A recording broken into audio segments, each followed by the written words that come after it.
Pelabuhan Merak adalah titik vital penghubung Jawa dan Sumatera. Siang hari, pelabuhan ini sibuk dengan hiruk-pikuk kendaraan yang mengantri untuk naik kapal feri. Namun, suasana itu berubah drastis ketika malam tiba. Gelap, dingin, dan sunyi. Jalanan di sekitar pelabuhan, terutama jalur-jalur alternatif yang sering dilalui sopir truk, menjadi wilayah yang sangat rawan. Di jalur-jalur inilah, para penjahat mengintai, menunggu korban yang lengah. Selama beberapa tahun terakhir, geng preman yang dipimpin oleh Andra Sisik Baja menguasai wilayah ini. Andra dikenal sebagai sosok yang kejam dan tanpa ampun. Dengan anggota geng yang mencapai puluhan orang, mereka melakukan aksi brutal, mulai dari pemalakan, perampokan, hingga pembunuhan. Tidak ada yang berani melawan mereka. Di sebuah jalan pintas dekat pelabuhan inilah, Arman 27 tahun tewas secara tragis akibat serangan sadis dari geng begal yang dipimpin oleh Andra Sisik Baja. Kejadian ini terjadi ketika Arman sedang dalam perjalanan pulang setelah mengantarkan barang ke Jakarta. Malam itu, ia terburu-buru untuk mengejar kapal terakhir menuju Lampung sayangnya. Di tengah perjalanan, dia menjadi korban pembegalan brutal oleh kelompok tersebut. Penasaran bagaimana kisah heroik dan sangat menegangkan ini terjadi? Tontonlah ceritanya sampai habis. Inilah kisah selengkapnya. Langit malam di sekitar pelabuhan Merak terlihat gelap pekat, diselimuti awan kelabu yang membawa hujan rintik-rintik. Jalanan tampak lengang, hanya sesekali terlihat kendaraan yang melintas. Di jalur alternatif menuju pelabuhan, suasana begitu sepi dan mencekam. Arman mengemudikan truknya dengan kecepatan tinggi. Dia harus tiba tepat waktu untuk menaiki kapal terakhir yang akan berangkat ke Bakauheni. Semoga masih sempat, gumam Arman, sementara matanya menatap tajam ke jalan di depannya. Dia tidak memedulikan rasa takut atau firasat buruk yang sempat menghinggapi pikirannya. Sebelum berangkat, kakaknya, Sersan Mayor Guntur, sempat menghubunginya melalui telepon. "Man, kalau pulang malam jangan lewat jalan sepi. Sudah sering ada kejadian begal di sana," kata Guntur mengingatkan. "Iya, Kak, aku tahu, tapi ini kapal terakhir. Kalau aku lewat jalur biasa, aku bisa ketinggalan," balas Arman dengan nada terburu-buru. "Ingat, kalau ada apa-apa segera kabari. Hati-hati di jalan, man." Arman menutup telepon dan menghela napas panjang. Dia tahu risiko yang akan dihadapinya, namun waktu sudah mendesaknya. Di belakangnya, beberapa sepeda motor tampak melaju pelan, mengikuti truk yang dikemudikan Arman. Mereka adalah anggota geng Andra Sisik Baja, yang sudah mengincar sejak pertama kali truk itu masuk jalur sepi. "Bos, malam ini target kita sopir truk yang lewat jalur sepi itu," ucap salah satu anak buah Andra. "Bagus, pastikan kita dapat banyak uang. Kalau mereka melawan, habisi saja," jawab Andra dengan nada dingin, diiringi tawa rekan-rekannya. "Malam ini kita tunjukkan siapa penguasa di sini. Tak ada yang boleh lewat tanpa izin kita," seru Andra, disambut sorakan keras dari anak buahnya. Sementara itu, Arman melaju di jalan sepi, tanpa menyadari bahwa sejak masuk jalur tersebut, ia sudah diintai oleh para begal. Jalanan licin karena hujan rintik-rintik. Namun Arman tetap melajukan truknya dengan cepat. Baginya, mengejar kapal malam adalah prioritas utama. "Bos, ini targetnya. Dia sendirian," ujar salah satu anggota geng melalui telepon. "Bagus, jangan sampai lolos," balas suara berat dari Andra Sisik Baja. Tak butuh waktu lama, geng itu mulai mempercepat laju motor mereka, mendekati truk yang dikendarai Arman. Beberapa anggota geng langsung menyalakan klakson keras-keras, berusaha membuat Arman panik. "Apa-apaan ini?" Arman melirik kaca spion, melihat beberapa motor mengapit truknya dari dua sisi. Dia mulai merasa cemas. Salah satu motor mendekat ke pintu kanan truk. Pria bertubuh besar dengan wajah penuh tato mengetuk kaca pintu keras-keras. "Berhenti," teriaknya dengan suara menggelegar kalau mau hidup. Arman akhirnya terpaksa menghentikan truknya ketika para anggota geng berdiri menghadang di tengah jalan. Hujan rintik-rintik semakin deras, menambah suasana mencekam malam itu. "Turun!" bentak salah satu anggota geng sambil mengacungkan golok ke arah Arman. Dengan perasaan takut dan terpaksa, Arman membuka pintu truk dan turun perlahan. "Saya cuma sopir, Pak. Tolong jangan apa-apakan saya. Ini semua uang saya."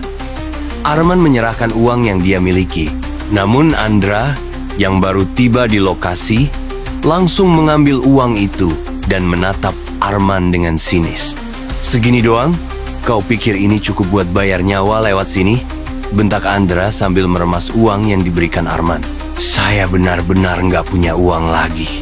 Tolong, jangan sakiti saya," pinta Arman dengan suara gemetar.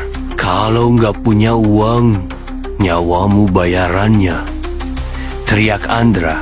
Tanpa ampun, Andra memberi aba-aba kepada anak buahnya untuk menghabisi Arman. Beberapa pria langsung menghajar Arman dengan brutal. Meski Arman berusaha melawan, jumlah mereka terlalu banyak. "Hentikan! Tolong!" Suara Arman mulai melemah, tubuhnya tergeletak di tanah bersimbah darah. Beberapa saat kemudian, Arman tak bergerak lagi. "Sudah, tinggalkan dia. Ini pelajaran buat siapa saja yang berani melawan kita," ucap Andra dingin. Para anggota geng segera meninggalkan tempat itu. Meninggalkan tubuh Arman yang tergeletak tak bernyawa di tengah jalan. Hujan terus turun, membasahi jalan dan tubuh Arman yang kaku. Pagi harinya, seorang pengendara yang melintas di jalan itu menemukan tubuh Arman. Dia segera melapor ke polisi, dan berita itu cepat menyebar hingga ke keluarga Arman di rumahnya. Ibu Arman menangis histeris saat menerima kabar duka tersebut. Sementara itu, di markas militer di Jawa Timur, Sersan Mayor Guntur menerima telepon dari keluarganya. "Guntur, adikmu sudah tiada. Dia dibunuh di jalan dekat Pelabuhan Merak," ucap ibunya sambil menangis terisak-isak. Mendengar kabar itu, tangan Guntur mengepal erat. Hatinya dipenuhi rasa marah dan dendam. Setelah menenangkan ibunya, dia berdiri dan menatap tajam ke arah temannya, sertu Bagas. "Bagas, mereka sudah keterlaluan. Aku harus pulang." "Kita akan balas kematian adikku," kata Guntur penuh amarah. "Kami ikut bersamamu, Guntur. Ini bukan cuma dendammu, tapi juga tanggung jawab kita sebagai prajurit," balas Bagas dengan tegas. Dengan penuh tekad, Guntur dan kedua temannya mulai menyusun rencana balas dendam. Bagi Guntur, ini bukan hanya soal membalas dendam pribadi. Ini adalah perjuang menegakkan keadilan di tempat yang telah lama dikuasai oleh kejanatan. Kabar kematian Arman dengan cepat menyebar ke seluruh keluarga besarnya. Rumah keluarga Arman dipenuhi sanak saudara dan tetangga yang datang untuk melayat. Di sudut ruangan, Ibunda Arman terlihat lemah, dikelilingi beberapa kerabat yang mencoba menenangkannya. Tak lama setelah itu, suara deru mobil terdengar di luar rumah. Guntur, yang menempuh perjalanan panjang dari Jawa Timur, akhirnya tiba. Wajahnya terlihat tegang dan matanya menyimpan duka yang dalam. Dia melangkah masuk, langsung menuju ke ruang tengah tempat jenazah Arman disemayamkan. Guntur berdiri mematung di hadapan jenazah adiknya. Sudah dibalut kain kafan. Tangannya mengakpal, menahan amarah yang membara di dalam dadanya. Ingatannya melayang pada masa-masa ketika dia dan Arman masih kecil. Arman selalu menjadi adik yang ceria dan penuh semangat. Kini, adiknya itu terbujur kaku, direnggut secara kejam oleh tangan-tangan penjahat. "Man, aku janji, aku akan menuntut balas. Aku akan membuat mereka membayar semua ini," bisik Guntur dengan suara bergetar. Di belakangnya, salah seorang kerabat menepuk pundaknya dengan lembut. "Guntur, kami semua merasakan kehilangan yang sama. Tapi jangan bertindak gegabah. Serahkan ini pada polisi." Guntur menghela napas dalam-dalam, mencoba menahan luapan emosinya. Namun dalam hatinya, dia sudah membuat keputusan. Bagi seorang prajurit seperti Guntur, membiarkan pelaku kejahatan berkeliaran bukanlah pilihan. Dia tahu, jika menunggu terlalu lama mereka bisa lolos. Terima kasih atas nasihatnya, Pak. Tapi ini bukan cuma soal Arman. Mereka sudah terlalu lama menebar teror di sana. Aku tak bisa tinggal diam, jawab Guntur dengan nada tegas di malam harinya. Setelah pemakaman selesai, Guntur mengajak dua orang teman baiknya, Sertu Bagas dan Prakajaya, untuk berkumpul di rumah. Mereka bertiga duduk melingkar. Wajah-wajah mereka menunjukkan keseriusan yang mendalam. Bagas, aku butuh bantuan kalian. Ini bukan sekedar urusan pribadi. Geng Andra Sisik Baja telah meresahkan banyak orang. Mereka harus ditumpas, kata Guntur membuka pembicaraan. Sertu Bagas mengangguk mantap. Kami tahu situasinya, Guntur, dan kami ada di pihakmu. Bagaimana rencananya? Guntur mengeluarkan peta jalur sekitar Pelabuhan Merah. Dengan telunjuknya, ia menunjuk lokasi yang diduga sebagai markas geng tersebut. Ini lokasi markas mereka, sebuah gedung tua di pinggir pelabuhan. Mereka biasa berkumpul di sana pada malam hari, terutama setelah melakukan aksi mereka. Kita butuh rencana yang matang, ujar Prakajaya. Mereka bukan geng biasa. Jumlah mereka puluhan dan mereka dikenal kejam. Kita bertiga harus bergerak dengan hati-hati. Guntur mengangguk. Aku tahu risikonya. Kita akan menyusup diam-diam dan melumpuhkan mereka satu persatu. Kita bawa senjata dan perlengkapan secukupnya. Ingat, ini misi penumpasan, bukan balas dendam semata. Malam itu, setelah semua rencana disusun, Guntur berdiri di luar rumah, menatap langit malam yang gelap. Angin malam bertiup dingin, namun hatinya terasa lebih dingin lagi oleh dendam yang membara. Andra Sisik Baja, tunggu saja. Aku datang untuk menegakkan keadilan dan menuntut balas atas kematian adikku, bisiknya pelan, seolah berbicara pada angin malam. Sertu Bagas dan Prakajaya berdiri, tak jauh darinya. Menghampiri, kapan kita mulai bergerak? Tanya Bagas. Besok malam. Kita pastikan dulu informasi tentang markas mereka benar. Setelah itu, kita bergerak cepat dan efisien. Mereka bertiga saling bertukar pandang, penuh keyakinan. Sebagai prajurit, mereka telah melewati banyak misi berbahaya. Namun kali ini berbeda. Ini adalah misi pribadi Guntur, dan mereka siap mendukungnya sepenuh hati. Kita lakukan ini bukan hanya untuk Arman, tapi juga untuk semua orang yang sudah jadi korban mereka, ujar Guntur dengan suara tegas. Setuju. Kita pastikan mereka tak lagi bisa menyebar teror di Merak, tambah Jaya. Malam itu, sumpah Guntur telah terucap. Besok, mereka akan bergerak untuk melawan geng paling berbahaya di Pelabuhan Merak, membawa harapan akan kedamaian dan keadilan. Operasi penumpasan di malam kelam. Malam yang ditunggu akhirnya tiba. Langit di sekitar Pelabuhan Merak tampak lebih gelap dari biasanya, tanpa bintang yang bersinar. Angin dingin bertiup kencang, membawa hawa mencekam yang menyelimuti jalanan sepi di pinggir pelabuhan. Di sudut gelap dekat pelabuhan, tiga sosok pria berdiri dengan penuh kesiap. Guntur, Sertu Bagas, dan Prakajaya mengenakan pakaian gelap dan membawa perlengkapan lengkap, senjata, granat asap. Mereka telah mempelajari jalur menuju markas geng Andra Sisik Baja selama siang hari, memastikan semua rencana berjalan tanpa kesalahan. Kita masuk diam-diam. Jangan buat suara yang bisa menarik perhatian. Kalau ada yang melihat, lumpuhkan tanpa menimbulkan keributan, bisik Guntur sambil menatap kedua temannya. Siap, Guntur.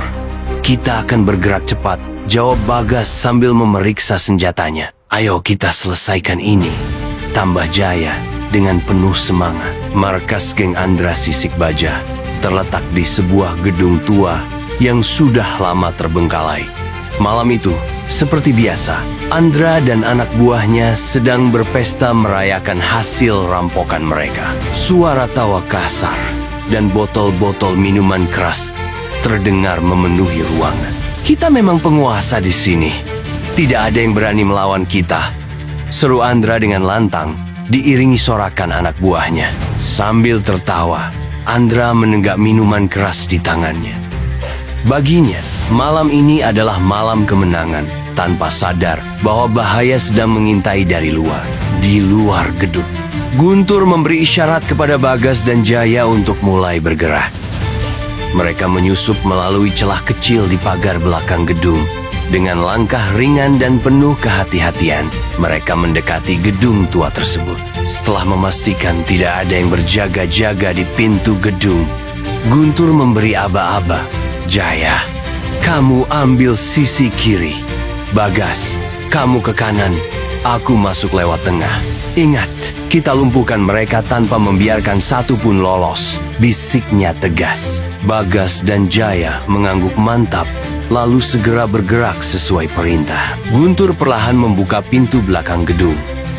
Begitu masuk, dia melihat beberapa anggota geng yang duduk di dekat pintu, tertawa sambil mengobrol. Dengan gerakan cepat, Guntur menghampiri mereka dan melumpuhkan mereka satu persatu dengan pukulan tepat di leher. Di sisi lain, Bagas dan Jaya juga bergerak dengan cepat.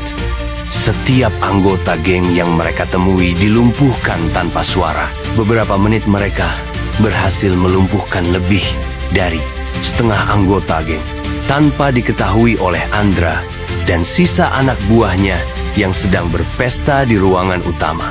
Saat Guntur mendekati ruangan utama, dia berhenti sejenak. Dari balik pintu, dia bisa mendengar suara tawa dan obrolan para anggota geng yang tersisa. Bagas, Jaya, posisi kalian, bisik Guntur melalui alat komunikasi. Aku di sisi kiri pintu, siap menunggu perintah. Jawab Bagas. Aku di kanan, siap bergerak kapan saja, balas Jaya. Baik. Lempar granat asap, lalu kita masuk dan selesaikan ini. Perintah Guntur dengan nada tegas. Bagas mengeluarkan granat asap dari tasnya, menarik pin, dan melemparkannya ke dalam hitungan detik. Ruangan itu dipenuhi asap tebal. Suasana pesta yang semula riuh berubah menjadi kepat. Apa ini? Siapa yang menyerang? Teriak Andra, mencoba mencari jalan keluar di tengah asap. Di saat itulah, Guntur dan timnya menyerbu masuk. Dengan cepat, mereka melumpuhkan beberapa anggota geng yang mencoba tembakan peringatan dilepaskan ke udara oleh Bagas, membuat sisa anggota geng yang masih sadar melemparkan senjata mereka dan di tengah kekacauan itu, Andra Sisik Baja berusaha kabur, namun langkahnya terhenti ketika melihat sosok Guntur berdiri menghadangnya dengan pistol terarah tepat ke kepalanya. Siapa kalian? Kenapa menyerang kami? Bentak Andra, meski jelas terlihat ada rasa takut di matanya. Guntur menatap tajam, menahan amarah yang meluap di dalam dirinya. Aku adalah kakak dari Arman, sopir truk yang kalian bunuh dengan kejam. Jawab Guntur dengan suara rendah namun penuh tekanan. Andra terkejut. Wajahnya berubah pucat. Dia mencoba berlari, tetapi Guntur dengan sigap mengejarnya dan menjatuhkannya ke tanah. Kalian pikir bisa terus-terusan membuat orang takut tanpa ada yang melawan? Ucap Guntur sambil menodongkan pistol ke wajah Andra. Andra hanya bisa terdiam. Beberapa anak buahnya yang tersisa sudah dilumpuhkan oleh Bagas dan Jaya. Situasi kini sepenuhnya dalam kendali Guntur dan timnya. Guntur menatap Andra dengan penuh kebencian. Ini bukan hanya balas dendam untuk adikku. Ini adalah akhir bagi kalian. Tak ada lagi teror di Merak. Andra mencoba berbicara, tetapi sebelum ia sempat mengeluarkan kata-kata, Guntur menghantam wajahnya dengan keras, membuatnya pingsan seketika. Setelah semua anggota geng dilumpuhkan, Guntur memberi isyarat kepada Bagas dan Jaya untuk mengamankan situasi. Mereka mengikat para anggota geng yang masih hidup dan menyerahkan mereka ke pihak berwajib. Ketika polisi tiba, Mereka menemukan puluhan anggota geng yang tak berdaya, termasuk Andra Sisik Baja. Para polisi terkejut melihat hasil operasi itu. "Siapa kalian? Apa yang terjadi di sini?" tanya salah satu polisi. Guntur berdiri tegap dan menjawab dengan tenang. "Kami hanya melakukan apa yang seharusnya dilakukan, menumpas kejahatan." "Baiklah, kami akan menyelidiki lebih lanjut dan membawa kasus ini ke pengadilan. Tapi, bagaimanapun, kalian bertiga sudah melakukan sesuatu yang luar biasa. Kalian menyelamatkan banyak nyawa." Beberapa minggu kemudian, di ruang sidang, kasus Guntur dan timnya menarik perhatian banyak orang. Persidangan berlangsung di tengah perhatian media dan masyarakat luas. Sebagian besar masyarakat mendukung Guntur dan menganggapnya sebagai pahlawan. Jaksa penuntut membacakan dakwaannya dengan tegas. Namun, pembelaan dari pengacara Guntur juga tidak kalah kuat. Dia menekankan bahwa tindakan Guntur adalah untuk melindungi masyarakat dari geng brutal yang sudah lama meresahkan.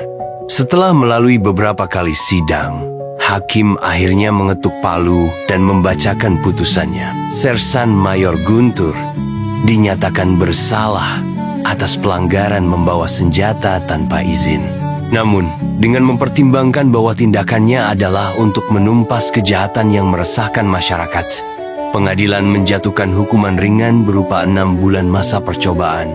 Sertu Bagas dan Prakajaya dibebaskan tanpa syarat. Ruang sidang seketika riuh oleh tepuk tangan masyarakat yang hadir.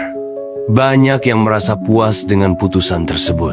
Di luar gedung pengadilan, sejumlah warga mendekati Guntur dan timnya, mengucapkan terima kasih atas keberanian mereka.